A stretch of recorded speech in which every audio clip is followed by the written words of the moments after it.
ఓం నమో నారాయణాయ. వారాహి అమ్మకు నమస్కారం చేసుకుంటూ, అమ్మవారి దయ, ఆమె చల్లని చూపులు మనందరిపై ఉండాలి అని చెప్పి మనస్ఫూర్తిగా కోరుకుంటూ ఈ రోజుటి వీడియో స్టార్ట్ చేస్తున్నాను ఫ్రెండ్స్. ఇక ఈరోజు వీడియోలో మనం చూడబోయేది ఏంటి అంటే అమ్మవారి వాగ్దానం. అమ్మవారి వాగ్దానంగా అమ్మ ఈరోజు మనతో ఏం చెప్పబోతుంది అంటే, బిడ్డ తప్పకుండా నీ తలరాత మార్చేటువంటి ఒక అద్భుతమైన విషయం చెప్తాను.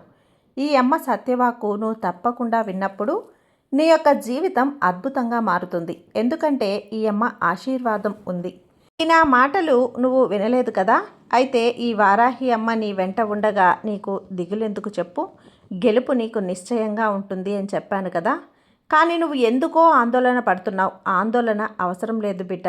నీలో ఉన్న భయాన్ని పక్కన పెట్టి నీ తలరాతను మార్చుకోవటానికి వీలుంటుందా అని నువ్వు ఎప్పుడూ కూడా నన్ను అడుగుతూ ఉంటావు కదా.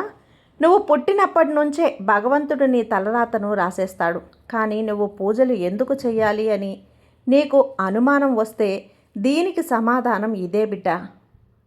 ఒక్క పూజ చేసినా, ఒక వ్రతం చేసినా, భగవంతుని నామస్మరణ చేసినా తప్పకుండా అందుకైన ఫలితం నీకు ఉంటుంది. నీ తలరాతనే మార్చే శక్తి, నువ్వు ఆలోచించే విధానం, నువ్వు భగవంతుని మీద పెట్టుకొని నమ్మకం తప్పకుండా నీ తలరాతను మారుస్తుంది. కాబట్టి ఈ అమ్మ చెప్పే ఈ వాగ్దానాన్ని పూర్తిగా వినమ్మా అని చెప్పి వారాహి అమ్మ మన కోసం తీసుకొచ్చిన ఈ వాగ్దానం వినే ముందుగా ఒక్కసారి మన ఛానల్ని కనుక కొత్తగా ఎవరైనా చూస్తూ ఉన్నట్లయితే ప్లీజ్ సబ్స్క్రైబ్ చేసుకోండి ఫ్రెండ్స్. వీడియో నచ్చితే కనుక లైక్ చేసి కొంచెం సపోర్ట్ చేయండి. ఇక వీడియోలోకి వెళ్ళబోయే ముందు ఒక్కసారి జ్యోతిష్యంలో గొప్ప అనుభవం కలిగినటువంటి గురూజీ సుబ్రహ్మణ్యం రాజు గారు శ్రీ వారాహి అమ్మవారి ఆశీస్సులతో జ్యోతిష్యం చెప్తున్నారు. ఈ గురువుగారు చెప్పింది చెప్పినట్లుగా జరుగుతుందండి. Contact number 7075662225. భార్యాభర్తల మధ్య గొడవలు, విదేశీ ప్రయాణం ఆలస్యం అవటం, ప్రేమ, పెళ్లి, సంతానం లేకపోవటం, కోర్టు సమస్యలు, గృహము మరియు కుటుంబ సమస్యలు, ధనం నిలకడగా లేకపోవటం, నమ్మిన వ్యక్తి మోసం చేయటం, స్త్రీలకు పురుషులకు సంబంధించిన గుప్త సమస్యలు ఎటువంటివైనా రోజుల్లో పరిష్కారం చేయబడును. మీరు ఎంతోమంది దగ్గర జ్యోతిష్యం మరియు పరిష్కారాలు చేయించుకొని నిరాశ చెంది ఉన్నట్లయితే ఒక్కసారి ఆదికొండ దేవతలైన కోయరాజు గారికి కాల్ చేయండి. కోయ గురూజీ గారు కొండదేవత పూజారి సుబ్రహ్మణ్యం రాజు గారు. Contact number 7075662225. మా జీవితంలో కూడా ఎన్నో మార్పులు జరిగాయండి, కాబట్టే నమ్మకంగా చెప్తున్నాను. జై వారాహి అమ్మ. వీడియోలోకి వచ్చేస్తే బిడ్డ, ఏమో బ్రహ్మ ఇలా కూడా రాసుండొచ్చేమో, నీ తలరాత మార్చడానికి నువ్వు కొన్ని పూజలు చేయాలి, నువ్వు కొన్ని వ్రతాలు చేయాలి, నువ్వు కొన్ని భగవంతుని నామస్మరణ చేయాలి. కాబట్టి ఎప్పుడూ కూడా దైవ ఆరాధన అనేది నువ్వు చెయ్యాలా వద్దా అనే ఒక అనుమానం అనేది ఎప్పుడూ పెట్టుకోవద్దు. ఎందుకంటే ఆ అనుమానం అనేది నీ యొక్క సమస్యలను ఒక కొలికి తీసుకురావటమే కాకుండా నీలో ఆందోళనను ఎక్కువగా చేస్తుంది, ఎక్కువగా నిన్ను కంగారు పెడుతుంది. ఇక్కడ అందరి జీవితాల్లో ఏవో కొన్ని సమస్యలు, ఓటమిలు ఖచ్చితంగా ఉండే తీరుతాయి. అన్ని సమస్యలు నీకే ఉన్నాయి అని, ఓటములన్నీ కూడా నీకే వస్తున్నాయని, నీ జీవితంలో సంతోషం లేదు అని ఎలాంటి అనుమానాలు నువ్వు అస్సలు పెట్టుకోవద్దు. ప్రతి సమస్యకి, ప్రతి ఓటమికి కారణాలు కూడా ఉంటాయమ్మా. కానీ కొన్నింటికి మాత్రం కారణం నువ్వే ఉంటావు, కొన్నింటికి వేరే వాళ్ళే ఉంటారు. ఆ కారణం ఏంటి, ఎక్కడ సమస్య పుట్టింది అని దాన్ని వేరేతోటి మనం పెరిగి అంతా పరిష్కారం నువ్వే నిర్ణయించుకోవాలి. అది ఎక్కడ తెలుసుకోవటం అనేది కష్టమేమీ కాదు బిడ్డ. నువ్వు కొంచెం ఆలోచించి ఎక్కడ ఈ సమస్య పుట్టింది అని నువ్వే కనుక్కోవాలి. ఎవరో ఒకరిని కారణంగా చూపిస్తూ కాలం గడిపేయటం అనేది చాలా తప్పు. అలా కాలం గడిపేస్తూ ఎవరినో నిందిస్తూ ఉంటే నీ సమస్య అనేది తీరదు కదా. ఈ విషయం గుర్తుంచుకో. ముందు నీ సమస్య మారడానికి కారణం నువ్వే అయినప్పుడు ఇంకొకరిని నిందిస్తే కారణం ఆ యొక్క సమస్య తీరుతుందా? అందుకు కారణం పరిష్కారం అస్సలు కానే కాదు. నువ్వు ఎప్పటి వరకు మారావో అప్పటి వరకు నీ సమస్య అలాగే ఉంటుంది. నువ్వు మారనంత వరకు నీ పరిస్థితుల్లో ఎలాంటి మార్పు ఉండదు. కాబట్టి తప్పు ఎక్కడ జరుగుతుంది అనేది నువ్వే గ్రహించాలి. కారణం నువ్వే అయితే ఖచ్చితంగా ఆలోచించాలి. నీ మార్పుని నువ్వే తెలుసుకోవాలి. ఏం చేయాలి అని నువ్వే నిర్ణయించుకోవాలి. నీలో తప్పును నువ్వే సరిదిద్దుకొని సరైన మార్గంలో నడవడానికి ప్రయత్నించాలి. ఇది నీ జీవితం కదా. నీ జీవితాన్ని చక్కగా మార్చుకోవటం, మంచి మార్గాన్ని నడిపించుకోవటం నీ బాధ్యత. అలా కాకుండా ఉంటే చివరికి నువ్వు విజయాన్ని సాధించలేవని గుర్తుంచుకో.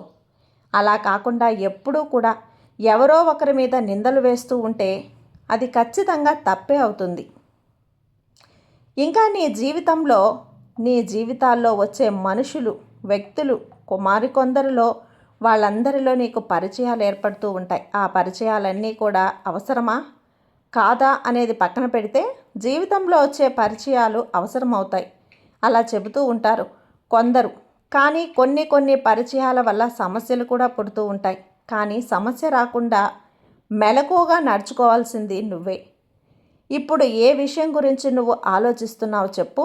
నీ జీవితంలో ఎవరిని కలవాలో ఎవరిని కలవకూడదు అనేది నిర్ణయించుకునేది నువ్వే. ఆ సమయం నీకే కలుగుతుంది. అది నిర్ణయించుకోవలసిన అవసరం కూడా నీకే ఉంది. నీ జీవితంలో ఎవరిని కలవాలి అని అనుకుంటున్నావో అది నిర్ణయించేది నీ యొక్క ఆలోచన. నీ హృదయమే నీవు ఎంతగా ఇష్టపడితే వారిని కలవాలి అని ఉంటుంది. లేదు, వారి మీద ఇష్టం లేదు అన్నప్పుడు నీకు అలా అనిపించదు కదా. కాబట్టి నువ్వు ఎవరినైతే కలిశావో వారి హృదయంలో ఎప్పటికీ ఉండాలి అనేది నిశ్చయించేది మాత్రం నీ నడవడిక. కాబట్టి నీ యొక్క ప్రవర్తన, నీ యొక్క బంధం మీద ఖచ్చితంగా ఇష్టపూర్వకంగా ఉండాలి. నీకు ఎప్పుడైనా కష్టాలు వచ్చినా, నీకు ఇష్టం లేని సంఘటనలు జరిగినా అదంతా కూడా నీ మనసుకి శిక్షణ అవడానికి అని గుర్తుపెట్టుకో. అలాగే ఏదో ఒక మంచి జరుగుతుంది అని చెప్పి గుర్తుంచుకో. కష్టాలు వచ్చినంత మాత్రాన చెడు అని కాదు. కష్టాల తర్వాత సుఖం అనే మాటే కదా ఉంటుంది. కాబట్టి దీని తర్వాత నాకు ఆనందం, సుఖం వస్తుంది అని ఆనందపడు. శరీరం మరించిన ఏదైనా సరే నీతో వస్తుందో దానినే పవిత్రం చేయటానికి, దానిని పద్ధతిలో పెట్టడానికి భగవంతుడు చేసే కొన్ని సంకల్పాలే ఇవి. కష్టాలు కాబట్టి నీ మీద ఇష్టం లేక కాదు, నిన్ను బాధ పెట్టాలని కూడా కాదు. ఎందువల్ల అంటే ఈ వారాహి ఎవ్వరినీ కూడా బాధ పెట్టాలి అనుకోదు. ఈ తల్లి అందరూ నమ్మే అమ్మలగన్న అమ్మ, అందరినీ చల్లగా చూస్తుందే తప్ప బాధ పెట్టాలని ఎప్పుడూ కూడా చూడదు. నీ యొక్క కష్టాలు, నువ్వు పడుతున్న బాధలు, వీటన్నింటికీ కారణం నీ యొక్క కర్మఫలం. నీ కర్మఫలం తొలగిన తర్వాత అందరికీ కూడా ఖచ్చితంగా సంతోషం అనేది ఉంటుంది. కారణం లేకుండా ఈ లోకంలో కానీ నీ జీవితంలో కానీ ఏదీ జరగదు బిడ్డ. ప్రతిదానికి ఒక కారణం అనేది ఉంటుంది. మానవుడు ఇప్పుడు అనుభవిస్తున్న బాధలకు ఒక కారణం అనేది ఉంటుంది. ఇప్పుడు నువ్వు పడుతున్న ఇబ్బందులకు కూడా ఒక కారణం ఉంది.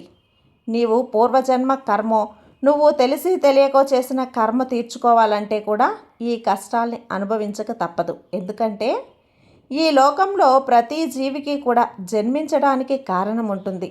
ఆ జీవి అంతకుముందు చేసిన కర్మఫలాలే చెడు కర్మకి ఫలితం. పాపం అలాగే మంచి కర్మకి పాపపుణ్యం అనేది లభిస్తుంది. పుణ్యానికి సుఖం, అలాగే పాపానికి దుఃఖం అనేది కూడా అనుభవించాల్సి ఉంటుంది. వాటిని అనుభవించడానికి ప్రతి జీవి కూడా జన్మని తీసుకోవాలి తల్లి.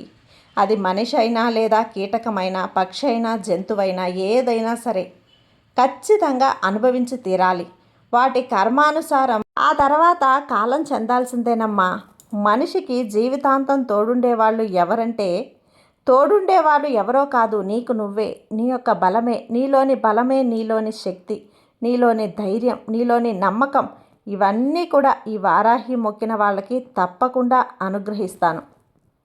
ఏదైతే జరగాలి అని నమ్మకంగా ఉన్నావో, కృషి చేస్తూ ఉంటారో వారికి ఖచ్చితంగా ధైర్యాన్ని నూరిపోస్తాను, విజయాన్ని వాళ్ళకి అందిస్తాను.